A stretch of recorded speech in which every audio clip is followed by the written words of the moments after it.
कोल्हापुरात पंचगंगा नदीची धोका पातळीकडे वाटचाल। पंचगंगेची पाणी पातळी थेट 41 फुटांवर, तर धोक्याच्या पातळीसाठी फक्त 1 फूट बाकी। बजेटमध्ये बिहार आंध्रसाठी 74 कोटींची तरतूद, तर सर्वाधिक महसूल देणाऱ्या महाराष्ट्रातील प्रकल्पांसाठी फक्त 7,545 कोटी। नीट यूजी परीक्षेचं आजपासून समुपदेशन सुरू होणार। पेपर फुटी गैरप्रकारात ठोस पुरावे नसल्यानं फेरपरीक्षेला सुप्रीम कोर्टाचा नकार। मनोज जरांगेंना कोणत्याही क्षणी अटक होण्याची शक्यता। पुणे कोर्टाकडून जरांगेंविरोधात अटक वॉरंट जारी। नाट्य निर्मात्याच्या फसवणुकीप्रकरणी वॉरंट। संभाजीनगर नाशिक विभाग वगळता उर्वरित राज्यावर आभाळ माया। राज्य सरासरीच्या 123% पावसाची नोंद, तर खरीपाच्या पेरण्याही समाधानकारक।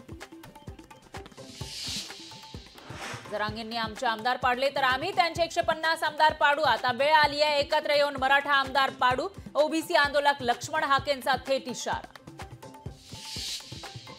महिला आशिया कप T20 स्पर्धेत भारताचा विजयी हॅट्रिकसह उपांत्य फेरीत प्रवेश। दुबळ्या नेपाळचा 82 धावांनी उडवला धुव्वा।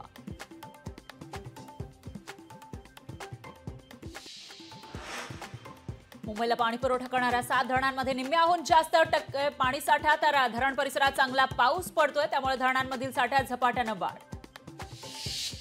मुंबईतील नैसर्गिक भूजल पातळीचं जतन करण्याबाबत भूमिका स्पष्ट करण्याचे उच्च न्यायालयाचे पालिका प्रशासनाला आदेश।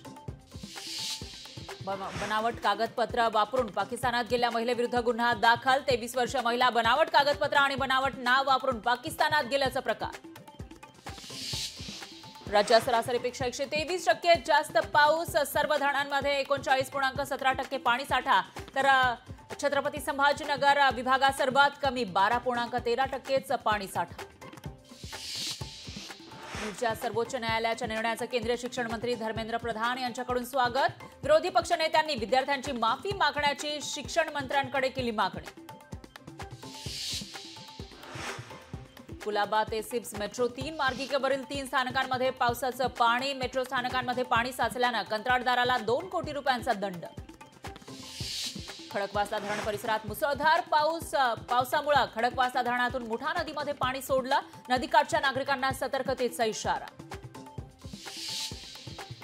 पावसामुळे राज्यात हिवताप आणि डेंग्यूच्या रुग्णांमध्ये वाढ। राज्यात महिनाभरात हिवतापाचे 2,924 रुग्ण, तर डेंग्यूचे 2,163 रुग्ण। लोकशाही मराठी ऐका, पहा, जागरूक रहा।